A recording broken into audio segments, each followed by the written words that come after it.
Okay बेटा, last time हमने start किया था सरफेस एनाटॉमी। एफ्रो के स्टूडेंट्स को मैं रिकॉर्डिंग लेक्चर अगेन शेयर कर दूंगी, थोड़ा सा ओवरव्यू भी दे देती हूँ कि आवाज सरफेस सही एनाटॉमी क्या नहीं होती आ है। रही। बेटा आप देखिए, आवाज क्लियर है? यस मैम, क्लियर है। ओके बेटा, सरफेस एनाटॉमी बेसिकली क्या है? हमने कहा था एनाटॉमी होता क्या है, जिसमें हम ह्यूमन बॉडी के पार्ट्स को, ये स्ट्रक्चर्स को स्टडी करते हैं। सरफेस का मीन क्या है? सरफेस का मीन ये है कि जो हमारी बॉडी के अंदर स्ट्रक्चर्स हैं। बेटा अगर हम सुपरफिशियल टू डीप मूव करें, सबसे पहले आपको अपनी बॉडी में क्या नजर आ रहा है? स्किन नजर आ रही है। स्किन के नीचे फेशिया, फेशिया के नीचे मसल्स, और मसल्स की जो मोस्ट डीपेस्ट हमारी बॉडी के अंदर स्ट्रक्चर है, दैट इज बोन। तो अगर हम अपने स्किन के रिलेशन से जो अंडरलाइंग स्ट्रक्चर्स पड़े हुए हैं उनकी स्टडी करते हैं, दैट इज सरफेस एनाटॉमी। अब हम क्या कहते हैं, हमने हार्ट को लोकेट करना है। अब हम क्या कहते हैं कि हार्ट जो है हमारा लेफ्ट साइड पे पड़ा हुआ है। आप उसको लोकेट करते हो, अच्छा आपने इस रिप से जाना है, इस रिप से सेकंड पे, फिर थर्ड पे, फोर्थ पे, फिफ्थ पे। तो फिफ्थ इंटरकॉस्टल स्पेस के अंदर जो हार्ट की एपेक्स जो है वो प्रेजेंट होती है। इसी तरह जैसे लास्ट टाइम मैंने एक एक्टिविटी करवाई थी, मैंने आपको कहा था बैक ऑफ नेक पे हैंड को प्लेस करो, तो आपको एक प्रोमिनेंसी फील होती है। वो प्रोमिनेंसी क्या है? वो बोन है। वो कौन सी बोन है? वो वर्टिब्रास है। कौन से वर्टिब्रास? सर्वाइकल वर्टिब्रास है। सर्वाइकल आपको पता है 7 वर्टिब्रास होते हैं। तो C7 को आप पल्पेट करते हो, स्किन के रिलेशन से आपने C7 वर्टिब्रा जो बोन थी उसको पल्पेट किया। तो उसके बाद आप C6 तक जाना चाहो तो 1 इंच अबव जाओगे तो C6 है, 1 इंच 4 अबव जाओगे तो C5 है। तो आप जो स्किन के रिलेशन से अंडरलाइंग स्ट्रक्चर्स की स्टडी कर रहे हैं, that is called surface anatomy. फिर हमने कहा था ह्यूमन स्केलेटन बेसिकली क्या है? बोन से मिलके बना होता है। 206 जो है ह्यूमन स्केलेटन के अंदर बोन्स होती हैं। उनमें एक्सियल स्केलेटन है, एपेंडिकुलर स्केलेटन है। आप लोग को रिकॉर्डिंग लेक्चर्स मिल जाएंगे एफ्रो वालों को, आप बेटा उस लेक्चर को सुन लीजिएगा। अगर कुछ चीज समझ ना आए तो मुझसे पूछ सकते हैं आप लोग। फिर हमने देखा था कि स्कल के अंदर कौन कौन सी जो है वो बोन्स होती हैं। अपर लिम्ब में क्या पोर्शन आता है आपको पता? आर्म है, सबसे पहले आर्म के बाद फोर आर्म है, देन हैंड का पोर्शन है। आर्म के अंदर जो बोन होती है वो होती है ह्यूमरस, और फोर आर्म के अंदर जो बोन होती है वो आपकी रेडियस एंड अल्ना। और हैंड के अंदर जो है 27 बोन्स होती हैं, 8 carpals, 5 metacarpals and 14 flanges.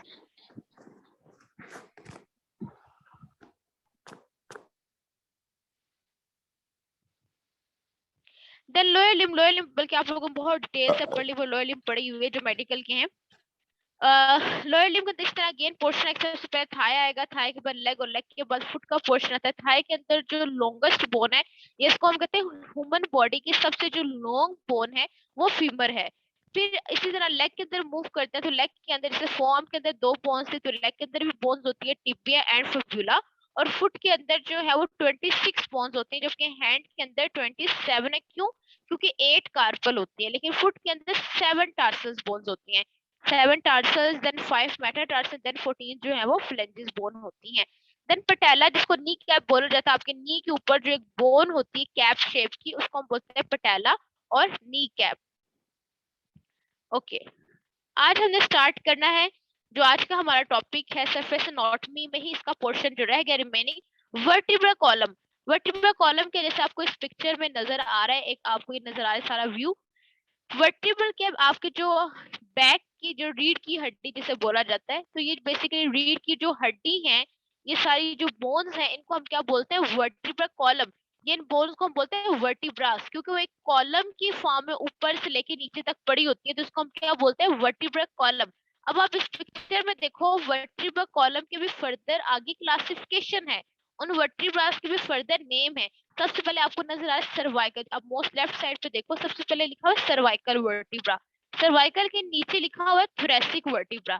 Thoracic vertebra के नीचे जो है वो लंबर वर्टिब्रा है, और लंबर वर्टिब्रा के नीचे जो है वह सैक्रम वर्टिब्रा, और सैक्रम के नीचे बिल्कुल जो लास्ट पे टिप पे जो वर्टिब्रास है उन्हें हम बोलते हैं कॉकस वर्टिब्रा। तो ह्यूमन बॉडी के अंदर या आपकी बॉडी के अंदर टोटल 33 वर्टिब्रास होते हैं। बेसिकली ये वर्टिब्रास क्या है? हमारे पास बोन्स होती हैं, इरेगुलर शेप होती है, इनकी प्रॉपर शेप नहीं है, इनके डिफरेंट प्रोसेसेस होते हैं। जो आपके सर्वाइकल रीजन के अंदर है वो 7 वर्टिब्रास हैं। इन 33 को अगर हम क्लासिफाई करते हैं, हम कहते हैं 33 वर्टिब्रास में सर्वाइकल है नंबर 1, देन थोरैसिक है, देन लंबर रीजन है, लंबर के बाद सैक्रम, और सैक्रम के बाद कॉकस है। जो आपके सर्वाइकल वर्टिब्रास है, जैसे इस पिक्चर में भी आप देखो, तो सर्वाइकल जो है वो 7 है, C1, C2, C3, C4, C5, C6, C7। Then आपका थोरेसिक स्टार्ट होता है। थोरेसिक कितने वर्टिब्रास हैं? 12 होते हैं, T1, T2, T3, T4, T5, T6, T7, 8, 9, 10, 11, 12। Then आपका लंबर स्टार्ट होता है, और ये सबसे ज्यादा, अगर इन वर्टिब्रास को कंपेयर किए, सबसे ज्यादा ब्रॉड है, लार्ज है, और सबसे ज्यादा वर्टिब्रास में वेट भी इन्हीं लंबर वर्टिब्रास पे आता है। और लंबर वर्टिब्रास कितने? L1 से लेके L5 तक, मीन 5 वर्टिब्रास होते हैं, L1, L2, L3, L4, L5। Then आप बेटा लास्ट में देख रहे हो एक फ्यूज्ड फॉर्म में एक बोन है, जिसे क्या बोला जाता है? सैक्रम। बाहर चली जाओ, आवाज नहीं आएगी। ड्यूड आते हैं, कितने ड्यूड आते हैं?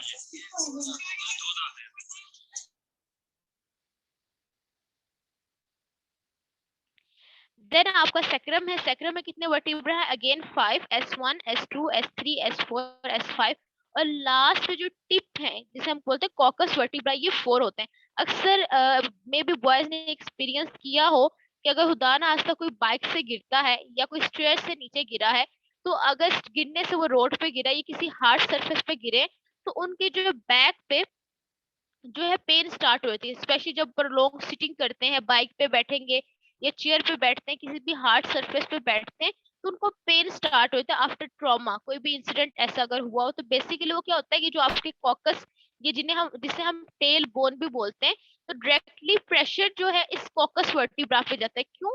क्योंकि इसके इर्द गिर्द मसल्स नहीं होते, तो डायरेक्टली इस बोन पे स्ट्रेस जाता है, जिसकी वजह से एक डिजीज होती है, ये बीमारी होती है, जिसको हम क्या बोलते हैं? कॉक्सिडानिया। कॉक्सियोडाइनिक क्यों बोलते हैं? क्योंकि वो कॉकस के वर्टिब्रा पे स्ट्रेस आता है। फिर एक्सरे करवा कर देखा जाता है कि क्या स्ट्रेस है या कोई फ्रैक्चर तो नहीं हुआ। फिर आफ्टर दैट उसकी प्रिकॉशंस होती हैं, फिजियोथेरेपी है, मेडिसिन है, फिर उस पेशेंट को ट्रीट किया जाता है। ओके बेटा, हर वर्टिब्रा के दरमियान 2 वर्टिब्रास हैं, तो दोनों वर्टिब्रा क्योंकि बोन्स हैं, बोन्स अगर डायरेक्टली एक दूसरे के साथ जब कांटेक्ट में होंगी तो क्या होगा? फ्रिक्शन होगी। तो फ्रिक्शन को रिड्यूस करने के लिए अल्लाह पाक ने क्या रखा होता है कि आपके ये जो वर्टिब्रास हैं, इन वर्टिब्रास के दरमियान कुशन लाइक स्ट्रक्चर होता है। उस कुशन लाइक स्ट्रक्चर को हम क्या बोलते हैं? इंटरवर्टिब्रल डिस्क, मीन उसको हम डिस्क बोलते हैं। वो जो कुशन है जो 2 वर्टिब्रास के दरमियान होता है, उस कुशन को हम क्या बोलते हैं? डिस्क। क्योंकि वो 2 वर्टिब्रास के दरमियान है, तो उसे हम क्या बोलेंगे? Intervertebral disc. तो आपके यहाँ पे वर्टिब्रास के दरमियान में क्या प्रेजेंट होगी? डिस्क प्रेजेंट होती है। Okay, next consist of 5 vertebra, जो आपके लंबर वर्टिब्रा है, ये लार्ज बोन बनाते हैं, सबसे ज्यादा वेट यही पे होता है, ये आपके बैक मसल्स को सपोर्ट करते हैं। लास्ट पे फिर सैक्रल है, सैक्रल 5 बेटा, उसके अंदर वर्टिब्रास आते हैं, लास्ट पे 4 वर्टिब्रास होते हैं। देन आपका स्टार्ट होगा पेल्विक रीजन। पेल्विक रीजन कौन सा होता है? अगर आपको पिक्चर्स में दिखाऊं मैं,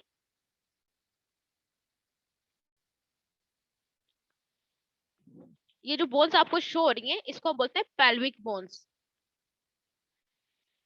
पेल्विक बोन या पेल्विक बोन को हम हिप बोन भी बोलते हैं। अगर याद हो, जब हमने लोअर लिम्ब की बोन्स की थी, तो लोअर लिम्ब की बोन्स के अंदर सबसे पहले हमने कहा था हिप बोन आती है, फिर फीमर आती है, फीमर के बाद जो है लेग की बोन, जैसे ये देखें, ये सबसे पहले आपको नजर आ, जहाँ पे पेल्विस लिखा हुआ है, दोनों साइडों पे ये पेल्विस होगी, राइट और left.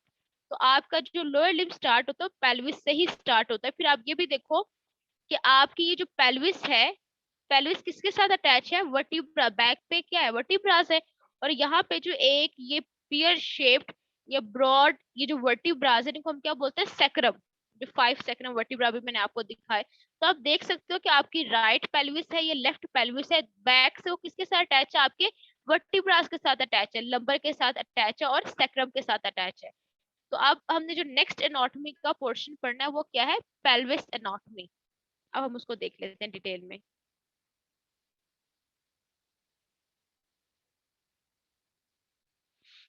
Okay, anatomy of pelvic region, it is also called hip bone. जो आपकी पेल्विक बोन है, इन्हें हम हिप बोन भी बोलते हैं, या इन्हें हम कॉक्सल बोन भी बोलते हैं। ये कितनी नंबर्स में थी? अभी मैंने आपको दिखाया, right pelvic bone and left pelvic bone. It means ये 2 बोन्स होती हैं। तो इनको हम हिप बोन भी बोलते हैं, इनको हम पेल्विक बोन भी बोलते हैं, और इन्हीं को हम क्या बोलते हैं? Coxal bone. ये इसको हम ओसा बोन भी बोलते हैं। देन इस बेटा, ये आपकी जो पेल्विक बोन है, फर्दर 3 पार्ट से मिलके बनी हुई है। याद रखिएगा, आपकी जो हिप बोन है, ये पेल्विक बोन है, ये कॉक्सल बोन है, फर्दर इस बोन के अंदर 3 बोन्स आती हैं। नंबर 1 आपको ये नजर आ रहा है लेफ्ट साइड पे, जो लार्ज ब्रॉड शेप, ये सारी इस बोन का पार्ट है, इसको हम क्या बोलते हैं? इलियम। ILLIUM, ilium. इलियम के बाद आप नीचे की तरफ आते हो तो पोस्टीरो इंफीरियरली जो बोन पड़ी हुई है वो कौन सी है? इशियम। ISCHIUM, ischium. इशियम के बाद अगेन आप देखते हो इंफीरियरली बट इंटीरियरली आगे वाली साइड पे अगेन एक बोन है जिसे क्या बोला जाता है? प्यूबिस। यहाँ पे उसके पार्ट्स का जिक्र किया हुआ है, pubic crust, pubis emphasis, pubis, but जो बोन का नेम है वो क्या है? प्यूबिस। इट्स मीन आपकी हिप बोन, कॉक्सल बोन या पेल्विक बोन। इसके अंदर कितनी बोन्स आती हैं? 3 बोन्स आती हैं। Number 1 ilium, number 2 ischium and number 3 pubis. अक्सर आप लोग खड़े होते हो ना, तो खड़े होकर आप कमर पे हैंड को रखते हो। अक्सर आप अगर अभी भी आप खड़े होके अपनी कमर पे हाथ रखते हो, जैसे अक्सर मेल हैंड रखते हैं अपनी कमर पे, तो बेसिकली उस वक्त उन्होंने बोन की किस पोर्शन पे हैंड रखा होता है? इलियम। आपकी इलियम आगे से लेके पीछे तक इस तरह जो मूव कर, ये सारा बोनी पार्ट, इसको हम बोलते हैं इलियम। अब थोड़ा सा इसको रीड कर लेते हैं। ओके, इसके अंदर 3 बोन्स आएंगे, ilium, ischium and pubis. In adults, these 3 bones are finally fused to form a single bone that is called hip bone, pelvic bone or coxal bone. In the back side, these 2 bones are connected to sacrum. जैसे इस picture में बच्चे आप लोग देख सकते हो, centre में आपको क्या नजर आ रहा है? सैक्रम। और सैक्रम क्या है? वर्टिब्रा कॉलम का पार्ट है। वर्टिब्रा कॉलम को हमने डिवाइड किया था 5 पार्ट्स में। सबसे ऊपर cervical, then thoracic, then lumbar, फिर सैक्रम और फिर कॉकस। तो आपकी जो हिप बोन है पीछे से किसके साथ अटैच होती है? सैक्रम के साथ अटैच होती है। और फ्रंट से क्या होता है कि जो आपकी दोनों आगे वाली साइड पे हिप बोन की जो तीसरी बोन थी उसका नाम था प्यूबिस। तो राइट साइड की प्यूबिस और लेफ्ट साइड की प्यूबिस आपस में फ्यूज होती है। और फ्यूज करके, क्योंकि हमने कहा था जॉइंट क्या है? What is joint? जहां पे दो से ज्यादा बोन्स आपस में मिलती हैं तो उसको हम क्या बोलते हैं? जॉइंट। जैसे मैंने कहा था जोड़, तारें लगी होती हैं तो तारों को आपस में क्या किया? जोड़ा जाता है, कनेक्शन बनाया जाता है। इसी तरह ह्यूमन बॉडी के अंदर जो बोन्स हैं, तो जब एक बोन का पार्ट दूसरी बोन के पार्ट के साथ जब मिलता है, कनेक्शन बनाता है, तो उसको हम क्या बोलते हैं? जॉइंट बोलते हैं। तो दोनों साइडों की राइट और लेफ्ट साइड की प्यूबिस बोन्स मिलकर क्या बनाती हैं? सिम्फिसिस प्यूबिस जॉइंट बनाती हैं। तो बैक से आपकी दोनों हिप बोन्स कैसे कनेक्ट होती हैं? Through sacrum. और फ्रंट से कैसे होती है कि दोनों प्यूबिस बोन आपस में फ्यूज करती हैं। देन आपको जो पूरी स्ट्रक्चर है मेल एंड फीमेल, बेटा इसमें भी डिफरेंस होता है। बोनी का अगर हम देखा जाए, बोनी क्या डिफरेंस होगा मेल या फीमेल में, ये हम क्योंकि पेल्विस को डिस्कस कर रहे हैं, तो फीमेल के अंदर जो पेल्विस होती है वो ब्रॉड होती है, जबकि मेल के अंदर जो पेल्विस होती है वो क्या होती है? नैरो होती है। तो यहाँ पे इसी बात को डिस्कस किया जा रहा है। इन मैन इलियम और iliac crust is very compact and distance between them is narrow, क्योंकि उनमें क्या होती है? नैरो होती हैं और स्मॉल होती हैं। In women iliac it is delicated and distance between them is wider. Actually जो प्यूबिक आर्च शो हो रही है नीचे, आप लोग इस पिक्चर में देखो, दोनों प्यूबिस के दरमियान एक आर्च बन रही है, एक एंगल बन रहा है। मेल के अंदर क्योंकि जो पेल्विस है वो नैरो है, स्मॉलर है, तो उनके दरमियान जो एंगल बनता है दोनों प्यूबिस बोन के दरमियान, वो एंगल क्या होता है? नैरो होता है। जबकि फीमेल की जो पेल्विस होती है ब्रॉड होती है, तो उनके दरमियान जो दोनों प्यूबिक बोन के दरमियान ये जो आर्च बनती है या ये जो एंगल बनता है ये लार्ज होता है एज कम्पेयर टू मेल्स। तो ये इन्हीं पॉइंट्स को थोड़ा सा इन्होंने डिस्कस किया हुआ है। देन अगेन इस पिक्चर में बहुत अच्छे से समराइज किया गया है कि हिप बोन के अंदर 3 बोन्स आती हैं। सबसे ऊपर ये जो बोन है इसे हम बोलते हैं इलियम, और नीचे पोस्टीरियर इंफीरियरली इशियम, और फ्रंट पे यहाँ पे इन्होंने प्यूबिक बोन जहाँ पे लिखा हुआ है इसको हम बोलते हैं इंटीरो इंफीरियरली। तो इंटीरो इंफीरियरली दोनों साइडों पर ये जो बोन है हम बोलते हैं प्यूबिस। और पीछे से ये दोनों बोन्स किसके साथ अटैच होती है? सैक्रम के साथ। और आगे से कैसे कनेक्ट होती है कि एक प्यूबिक बोन दूसरी प्यूबिक बोन के साथ अटैच होकर जो जॉइंट बनाती है उसे हम बोलते हैं सिम्फिसिस प्यूबिस। देन हम स्टार्ट करते हैं कार्डियोवैस्कुलर सिस्टम, फिर हम उसके बाद रेस्पिरेटरी, और रेस्पिरेटरी के बाद जो है हम स्टार्ट करेंगे डाइजेस्टिव सिस्टम। मैंने आपको स्टार्ट के लेक्चर्स में बताया कि ह्यूमन बॉडी के अंदर 11 सिस्टम्स होते हैं और हर सिस्टम का कोई ना कोई पर्पस होता है। जैसे आपका नर्वस सिस्टम है, नर्वस सिस्टम का पर्पस क्या है? वो आपकी फुल बॉडी को कंट्रोल कर रहा है। इस वक्त अगर मैं बोल रही हूँ या आप लोग कोई मूवमेंट कर रहे हो, साथ में काम कर रहे हो, तो वो कौन कंट्रोल कर रहा है? आपका जो है वो ब्रेन उसको कंट्रोल कर रहा है। इसी तरह आपकी बॉडी को क्या चाहिए? ब्लड चाहिए, तो ब्लड किसके थ्रू आता है? ऑक्सीजन। ऑक्सीजन किसके थ्रू आएगी? रेस्पिरेटरी सिस्टम के थ्रू आती है। और रेस्पिरेटरी सिस्टम से ऑक्सीजन आपके ब्लड के अंदर ऐड होती है। वो कैसे ऐड होती है? वो आपके जो है वो कार्डियोवैस्कुलर सिस्टम के थ्रू ऐड होती है। तो आज हम पहले कार्डियोवैस्कुलर सिस्टम थोड़ा सा डिस्कस कर लेते हैं, देन हम रेस्पिरेटरी और फिर हम डाइजेस्टिव सिस्टम पे मूव करेंगे। Anatomy of cardiovascular system. Cardio क्या नेम रिप्रेजेंट कर रहा है? Cardiac mean heart, vascular mean vessels.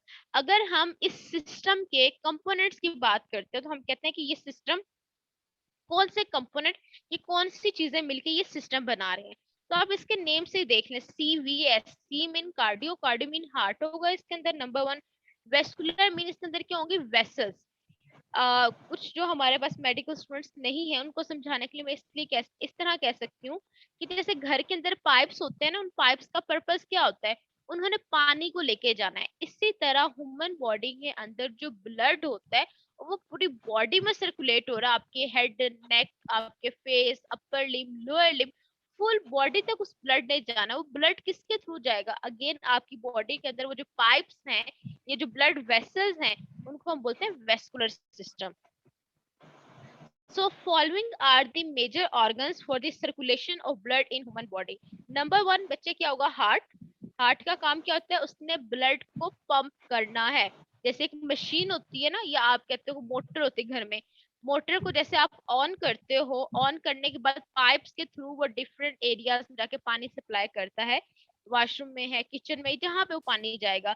इसी तरह ह्यूमन बॉडी के अंदर हार्ट एक मोटर है और उसने आगे पाइप्स के थ्रू ब्लड जो है वो पूरी बॉडी को देना है।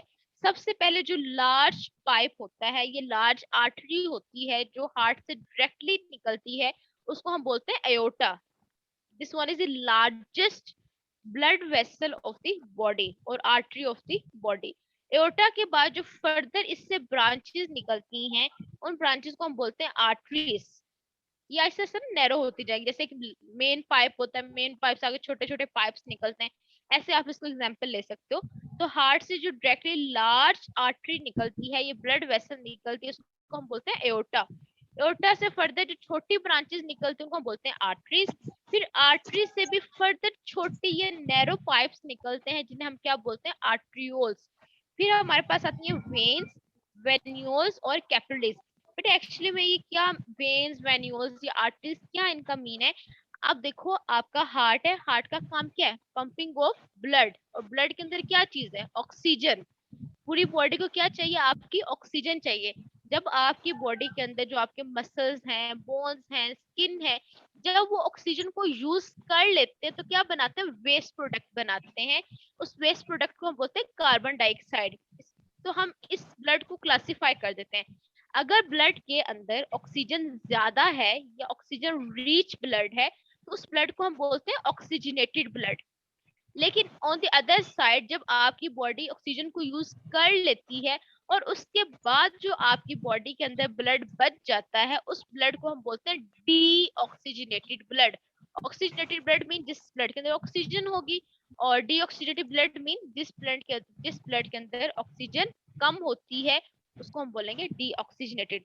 तो जब आपके हार्ट से ब्लड बॉडी की तरफ जाना है तो किसके थ्रू जाएगा? आर्टरीज के थ्रू। और आर्टरीज के अंदर कौन सा ब्लड होगा? Oxygenated blood. लेकिन जब आपकी बॉडी ने ब्लड यूज कर लिया, अब जाहिर है वो ब्लड कहीं ना कहीं तो जाएगा ना, अब उसने दोबारा साफ होना है, तो वो किसके थ्रू जाएगा? वेन्स के थ्रू। अब वो वेन्स के थ्रू आपकी बॉडी से वो हार्ट की तरफ आएगा। अगेन मैं इसको रिपीट कर रही हूँ, आर्टरीज क्या करती हैं? आपके ब्लड को हार्ट से आपकी बॉडी की तरफ लेके जाती हैं। वो कौन है? आर्टरीज। लेकिन जब आपकी बॉडी ने ब्लड यूज कर लिया, ऑक्सीजन यूज कर ली, तो दोबारा उस ब्लड को जब हार्ट के पास लेके आना है तो वो कौन लेके आता है? कौन से ब्लड वेसल या पाइप्स लेके आती हैं? उन्हें हम बोलते हैं वेन्स। तो इट्स मीन आर्टरीज और वेन्स साथ साथ चल रही होती हैं। आर्टरीज में ऑक्सीजनेटेड ब्लड होगा और वेन्स के अंदर डीऑक्सीजनेटेड। फिर एक पॉइंट होता है जहां पे आर्टरीज और वेन्स आपस में कम्युनिकेट करती हैं। आर्टरीज और वेन्स जहां पे आपस में कम्युनिकेट करती हैं, उन कम्युनिकेटिंग ब्लड वेसल्स को क्या बोलते हैं? कैपिलरीज। आई होप ये कंपोनेंट क्लियर हो चुके होंगे। हार्ट क्या है? पंपिंग आर्गन है। एओर्टा लार्ज आर्टरी है।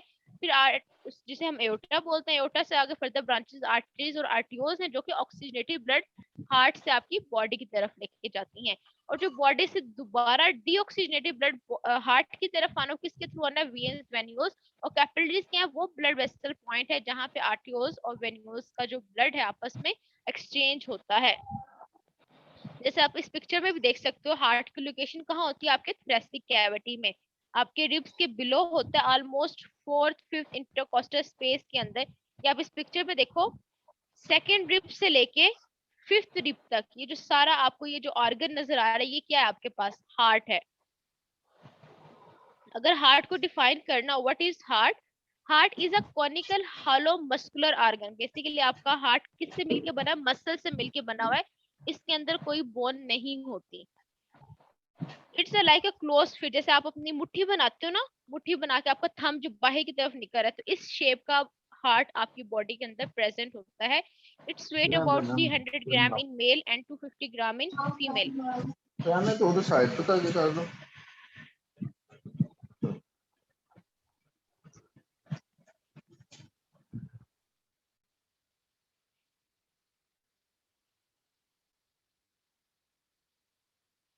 अच्छा, बेटा बहुत से लोगों का कंसेप्ट क्या होता है कि हार्ट जो सिर्फ कंप्लीटली लेफ्ट साइड पे है। ऐसा नहीं है। अब आपका हार्ट कहाँ प्रेजेंट है? आप देखो सेंटर में ये आपको एक बोन नजर आ रही है, यहाँ पे लेबल भी हुई, जिसे हम क्या बोलते हैं? स्टर्नम। स्टर्नम के साथ साइडों पे ये जो